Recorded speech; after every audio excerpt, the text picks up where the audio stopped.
What's going on, guys? It's Jimmy here, and welcome to our daily show where we discuss the fourth stimulus check update, the two new upcoming packages, the next infrastructure package and the next stimulus package, as well as daily news and what is going on in Washington, D.C.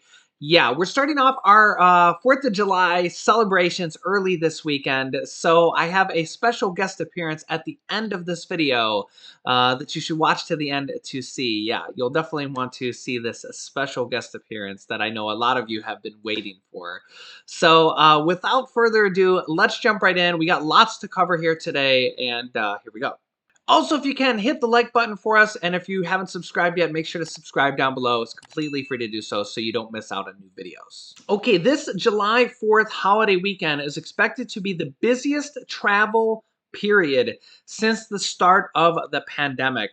Car travel is expected to be higher than it was all the way back to 2019. AAA said. Now, however, there's going to be some kind of difficulties surrounded around this. Number one is that gasoline prices are very high right now. As you can see here, drivers will face the highest July 4th gasoline prices in 7 years, and they are heading higher.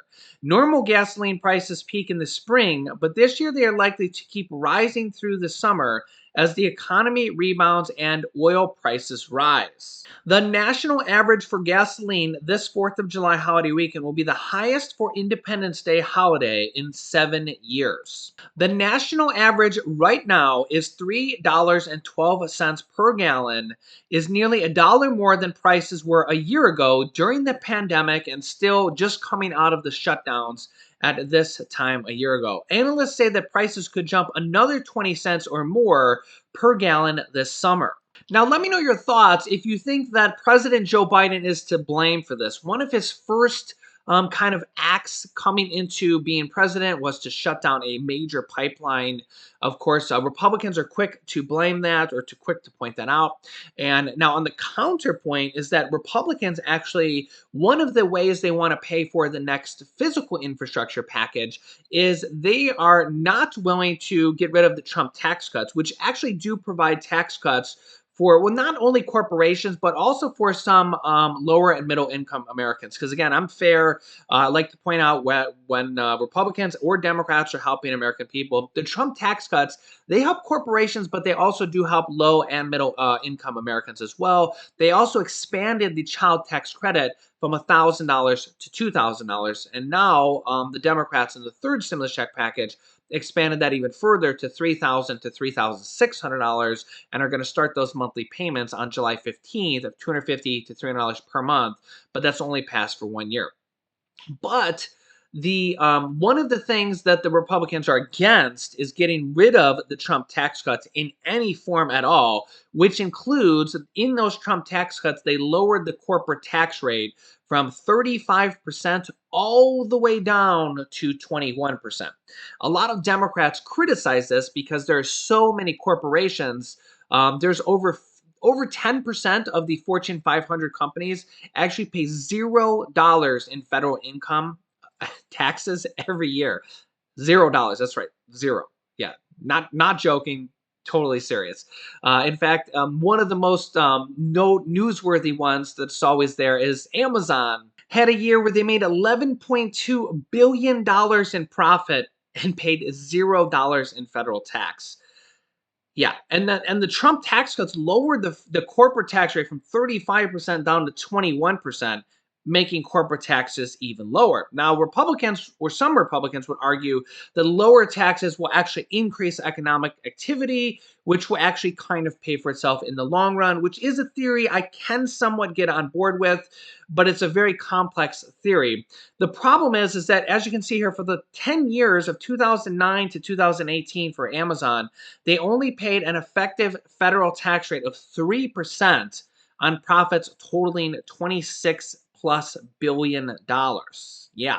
Now, President Biden wants to raise the federal tax rate from 21% back up to 28%. Remember, it used to be 35%. Although he's having difficulty with this, no Republicans want to raise any tax rates at all, whether it's for individuals or corporations. They want to keep tax rates historically low, which I can understand. Nobody likes high tax rates. But on the other side of the coin, somebody's got to pay for these packages. in theory. I mean, nobody paid for the past six stimulus packages. Like there were no tax hikes, and the government already runs a deficit. So since they didn't raise taxes and they already run a deficit, it's basically just going to go on the national deficit. But the Democrats are trying to shore up money where they can. And these are a couple of the proposals. So the Republicans are in favor, kind of ironically, of a use tax called a USE tax, where they are in favor of actually, if you use the infrastructure, you pay taxes, aka a gas tax. So Republicans are actually in favor of raising gas taxes, with gas going up to near record highs right now. I mean, they're not as bad as they were, because I remember back in the 2008 2009 recession when we came out of that. I remember here in Ohio, gas was over $4 a gallon at one point. And here for Ohio, that was a lot, because I remember, because that was back when I owned my limousine and bus transportation company, and it hurt to fill up the gas tanks. I remember that. But yeah, so gas is still significantly less than it was even a decade ago. But if Republicans are able to get through, which is unlikely to get the gas tax through, the problem with that is that that would go against what President Biden wants, and that is he wants to raise taxes on people making over $400,000 and corporations. He has said repeatedly he does not want to raise taxes on anybody making less than $400,000, which would include a gas tax, because if you make less than $400,000 and you go to buy gas and the tax is higher there, well, that would make him kind of go against his word. So it's kind of a double-edged sword. It's like a catch-22 that if he wants to stay true to his word 100%, he won't be able to agree with the Republicans on this proposed gas tax. But they are trying to raise taxes in certain select areas, Republicans and Democrats, to try to pay for infrastructure and ongoing stimulus packages and the next round of stimulus packages, or packages coming after this. However, as you can see here, in some parts of California, and I know that Hawaii has gas over $5 a gallon too. In fact, let me know what the cost of gas is where you are. $6.73 in some areas of California. Wow! Oh my goodness, that hurts to even look at. Ooh, and I know that Hawaii has over five, maybe even close to $6 a gallon of gas as well. Let me know how much it is where you are.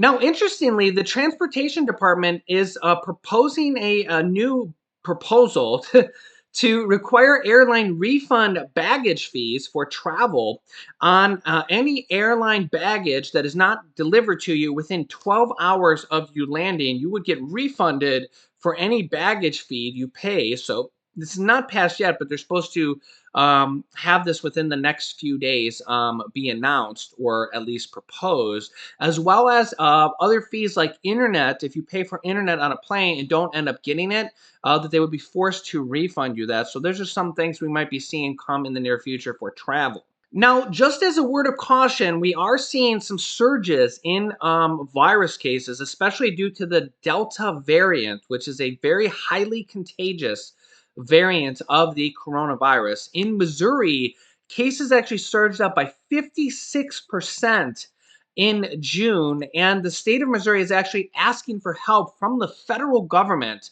of what they call surge response teams as the Delta variant spreads. So yeah, just be careful. I mean, I get it. Nobody wants to care about the pandemic anymore. We all want to be free and think that it's not there, but the virus is still killing people. So I want you guys, our extended family, to be as safe as possible. Also, on a related note, one of our viewers named Unforgiven774 wants to let you know that if you're still getting your vaccine, if you get it from Walgreens, Target, CVS, Walmart, or Hy-Vee, they're actually giving away gift cards of anywhere from $10 to $25 in some cases if you're going to get your vaccine now, which is interesting. Hey, an extra $10 to $25 gift card if you're going to get it anyways. Make sure to ask for this, because it just might put a little bit of money in your pocket. Thank you, Unforgiven774, for that information. Another couple things that might put money in your pocket are these vaccine lotteries. Michigan just announced a new vaccine lottery, and nearly 500,000 people 500,000 people signed up for Michigan's new vaccine lottery within the first 24 hours, where if you're getting vaccinated, you could win money, lots of money. Michigan Governor Gretchen Whitmer said the Michigan Shot to Win sweepstake got nearly 465,000 applications for grand prizes and an additional 24,000 signups for college scholarship drawings. Anyone who already received their vaccine and those who get it now are eligible for both drawings. More than $5 million in cash and $500,000 worth of college scholarships are available in the lottery, which ends on August 3rd, so about a month from now. Whitmer hopes it will encourage 667,000 more people to get vaccinated so Michigan can reach a 70% vaccination rate for COVID-19. What's interesting here is the prize money is coming from companies like Meijer, the United Way, and other private sources. No taxpayer money is included in the prizes. So whenever I announce these, I always get a few comments saying, I can't believe they're using the federal taxpayer money for this. So yeah, there's no taxpayer money included in this, as you can see. So basically it's just free money going to the people. And hey, even though I'm not from Michigan, I'm not going to complain about an extra $5 million going to the people of Michigan who are vaccinated. If you're vaccinated anyways, you might as well enter into these lotteries. Lotteries are going on all across the United States in all sorts of different states. I'm not going to go over all of them right now because there's literally like, I don't know, 25, 30, 40 of them. If you're vaccinated in your state, just do a quick Google search on it afterwards and look into it in your state if it's still going on or not. Because again, if you enter in it, you just might win $10,000 or even $1 million. So yeah, it doesn't hurt to enter if you're vaccinated anyways, or you're going to be getting vaccinated anyways. Next up, here is Senator Bernie Sanders, who's the Senate Budget Chairman, talking about some of the items being negotiated on for the next infrastructure and the next stimulus package, or the next human infrastructure package, part one and part two, infrastructure and the next stimulus package. Senator Bernie Sanders, independent from Vermont, is the chairman of the powerful Senate Budget Committee. Last year, he fought to get Americans $600 extra of unemployment benefits in that COVID stimulus bill, which were then continued. And he joins me now. This has become an ongoing question among economists, and I want to take a sort of open mind to it because it does seem to me like it's not an insane idea to think at the margins it might be having some effects of people's behavior. What is your sense when you look out and see that all these Republican governors have unilaterally taken the step to cut their folks off this extra supplement, and what it means for people and what it means for job markets? Well, from day one, Republicans opposed adding a supplement to normal unemployment. And at a time when tens of millions of people are working for starvation wages, their theory is if you have low unemployment benefits, you can starve people back to work. And obviously, I think that that is unacceptable. I think one of the things that's happening is a lot of people right now are rethinking work, and they're sick and tired of working for wages that are totally inadequate. And that is why, by the way, we are moving aggressively to a reconciliation bill, which is going to create millions of good-paying jobs, rebuilding America in many, many ways. So you segue to what I want to talk about in the reconciliation bill. A lot of back and forth on this. Here's how I understand the state of play. There is going to be a reconciliation bill. Everyone agrees on that up to Joe Manchin, right? There's 50 Democrats ready for that and the president, Joe Biden. So is that part is clear, right? I'm right that there will be a reconciliation bill that moves this year. I expect that is true. Okay. What is in that bill, the size of it, and whether whatever infrastructure compromise is ultimately signed only contingent on his passage are the things being fought over right now? Is that also right? Chris, one of the things that has bothered me in the last month or so is there's a lot of talk about numbers, 6 trillion, big number, a lot of talk about process. You know what there is not a lot of talk about? About the needs of working class Americans and what we have got to do. So the truth is that real wages in America today are lower than they were 48 years ago. The very, very rich are getting richer. And what some of us are saying is if we're going to retain the faith of the American people in their government, we're going to have to stand up for them and not just the big money interests. So let me just tell you what is going to be in this bill. First of all, you got to deal with climate. Right now, the West Coast is, aflame in a sense. It's record-breaking heat wave, Australia, etc. We have got to deal with climate. And if we do not significantly invest in transforming our energy system, future generations will never forgive us. Today, Chris, we have the highest rate of childhood poverty of any major country on earth. That is why we have to extend or make permanent the child tax credit, $300 per child for working class families. Does anyone deny that our child care system is totally dysfunctional? We have got to deal with that. In the richest country on earth, you got elderly people who have no teeth in their mouth because Medicare does not cover dental. We don't cover hearing aids. We don't cover eyeglasses. We have got to do that. We have got to have universal pre-K. We have got to have a major housing bill because you got 500,000 people who are sleeping out on the streets and 18 million households spending 50% of their limited incomes on housing. We've got to make higher education affordable. Those are the issues that are important to the American people, and that is why we need a major reconciliation bill to start addressing the crises facing ordinary Americans. I also think that when they get down to the actual negotiations, the nitty-gritty, the last few days, I do think that they will slip in a forced stimulus check in there because they can use the money that's already passed from these previous stimulus check packages, this $1 to $2 trillion that's sitting there on the sidelines. They could just use that to pay for this forced stimulus check. I think that that will slip in there as well at the end. Also, I want to show you, here is my special guest, my son Julian, for 4th of July. Hey, can you say hi to everybody? Hi. Show them your picture that you drew. Wow. And who is that? Marshall and Chase. Marshall and Chase. Wow. You did a good job there. Let's show them your picture again. Here, show it this way. Wow. You did a good job there. And listen, this weekend is the 4th of July. We're going to have a party. And maybe we'll shoot off some fireworks. And food. And food? Yeah.